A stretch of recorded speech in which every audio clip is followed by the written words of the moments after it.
Hi friends, thank you so much for joining me for this brief video today.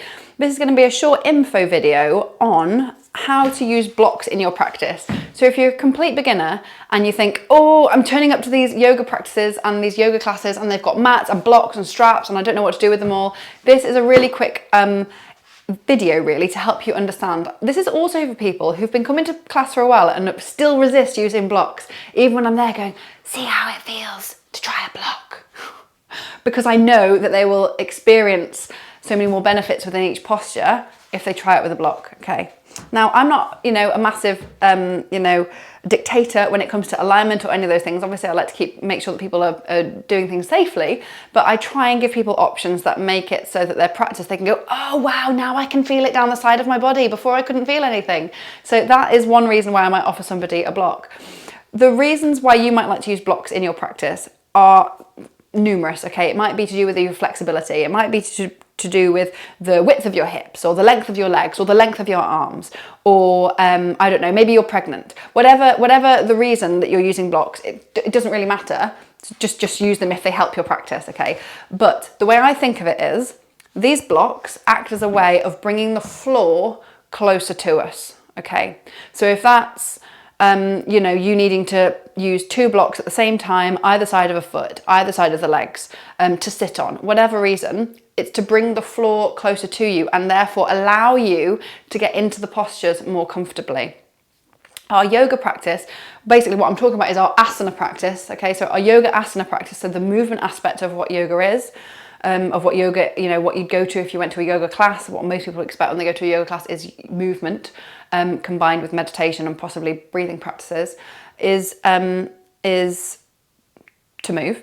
But being able to move in such a way that it is supportive to your body, that allows you to really listen to your body, that allows sensation to arise in the body, and really allows a mindful movement. Okay, there are lots of different reasons why we do asana practice, but ultimately the main reason initially why the system of physical yoga practice was developed was to actually allow us to calm our minds, to calm what's known as the chittavritti, the mental fluctuations, the brain chatter, the monkey mind that's always yabbering on in the background, and allow us to start to move towards a position of stillness, of clarity, of clearing of all of that debris of thoughts, all the messiness, to allow us to come back to center and to a place of peace.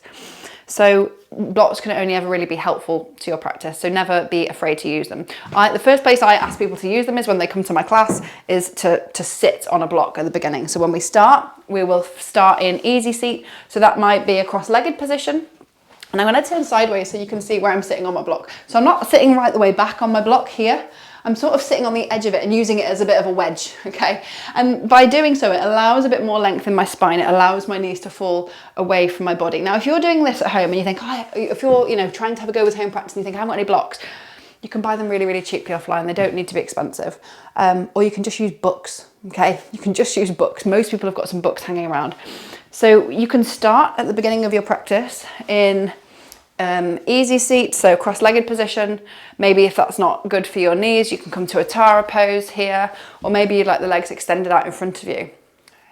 If you go to a class and you think, oh, none of those suit me, most teachers will have chairs lurking around, so you can do the grounding center of the grounding part of any yoga class normally starts seated and we all reclined, lying, and we have a centering at the beginning where we have first sort of 5 minutes to actually arrive on your mat, to leave the working day behind, decompress and come into the present moment. So if sitting on the floor doesn't suit your body, you can grab a chair. Do not be embarrassed. Don't be ashamed. If you think, oh, it's just so uncomfortable on my knees and on my back, grab that chair and take the offer. Maybe your studio's got bolsters. Maybe you'd like to sit on a bolster instead. Make it suit you. Okay. So if I was new to a yoga class, and I was trying to make postures more comfortable for me. Let's just say your teacher's got you coming into a half split. Okay, so say you're coming into Ardha Hanumanasana, half split. Have a little outfit rearrange here. So my knees underneath my hips, foot out in front of me with toes being drawn towards my face. And let's just say I bring my hands to my hip points, I lift and lengthen through the crown of the head, and I start to send the body down. Now, Some people's hands might reach the floor very, very easily and their heads might roll inwards. For others, you might go, oh gosh, the floor feels really far away. My back's aching. Oh, my hips hurt. My knee hurts. You can pop something under your knee. So you can pop a blanket under your knee. Welcome blocks. Okay, so blocks are framing this leg. They're sort of either side of the knee and they allow me to lengthen my spine so my spine's not all hunched over. They allow a sense of spaciousness, some length. And look what happens. They allow me to get into the position without my hands needing to touch the floor. Okay. The great thing about blocks is you can use them on that side. You can use them on this side. You can use them on this side. So although they've got lots of sides, there's basically 3 different options, isn't there, that you can use them. So you can turn them to there, to there, to there. Okay, so posture number 1 would be half split. Next one is a low lunge. So notice my hands, I've got them on the floor. For some people, this will feel way too much for the back leg. They might need to be here.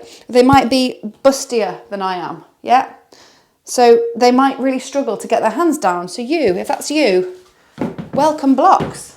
Here, here, here, your choice. Once again, a lunge with a twist. So I'll often say, right hand comes wider than the mat and lift off left arm. You can literally get your block, pop your hand on it, lift and open through the chest. Maybe it goes on this side again. Maybe it goes on this side again. You do what's right for you and you don't worry about what anybody else is doing. That's part of our yoga practice, is forgetting the outside noise, forgetting any thoughts of competition or noticing any thoughts of competition and going, that's not me. That's not what I need in this moment. That's not true self. Yeah. Leave the noise out. Okay. So we've just talked about half split. We've talked about low lunges. Again, as you come through runner's lunge, tuck the toes, lift the back knee. Look, my hands are off the floor. A little bit of momentum to set the foot in. And I come to maybe a halfway lift. So if I was teaching halfway lift, I normally say hands to the thighs to begin with to make the spine nice and long, or to the shins, or to the floor. Okay, so we're in this halfway lift. You choose. If you've got a block, and we then come to do some nice twists here, whereby one leg bends and the other leg straightens, we can have the block here. So again, the floor has been brought closer to us by the block. Bending one leg, stretching the other arm. Bending one leg, stretching the other arm. Or stretching the right leg, opening the arm. Yeah? So it brings the floor closer to us. Next one, plazarita, in a forward fold. Yeah. Or a halfway lift. Floor's being brought closer to us. Side angle. Modified extended side angle. So modified extended side angle, we bring our forearm down and we reach over. Or we sweep our arm, depending on how you're teaching. Option is to lower the hand to the block. Block. So it's gone a little bit further than being rested on your knee, on your thigh. Just a little bit. Or maybe a little bit more. Or maybe a little bit more. Till eventually maybe you don't need it at all. Yeah? So it's really your practice. You can make it suit you. Likewise, triangle pose. Utthita Trikonasana. Straight front leg. Reach. Block to the floor. Arm high. A little bit wider for me. There we go. Block behind. Yeah. Again, it can go on any one of those 3 sides. Where else? We might like our blocks if we're in a butterfly bound angle. Here. If we want some support underneath the knees, yeah? When we bring them in, yeah? We might want it underneath our front hip in pigeon pose, with the knee to the top of the mat here, releasing through this hip. Great, great stretch for runners. Great posture for runners. So this can act, if someone's here, if you're here and you think, oh, my bum doesn't touch the floor and I'm too high, you pop your block and you use it like a little wedge, like a doorstop. For you to just perch on the end there. There we go. So Now we're in our pigeon before we come down to our sleeping swan. Yeah? So many places that the blocks will honestly help your practice.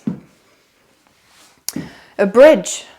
If you go to a class and you think, oh, I don't really want to do a bridge, a full bridge, you know, a bridge like this, or a half wheel as it's known, otherwise known. Are you going to come to here and rest the block? It's not in the lower back, it's a little bit lower, it's sort of in the sacrum area. Yeah. Or here, so you're supported. Yeah? So you take some of the load off the lower back of the glutes. Release the chest. Roll your way up. So there's loads more ways that you can use a block in your practice. I just wanted to start to give you an idea of when you first go to a class and you think, oh God, I've got this stuff and the teacher's given me a block and I don't know what to do, or the teacher said, come and get a block if you need one. How do I know if I need one? In the first class, you probably don't, but I'd take one with you. I'd take one to your mat and then it's there if you need it. Don't be afraid to use it. They only make your practice better. When I say better, I don't mean make it look better. I mean make it feel better. Make it feel more comfortable for you.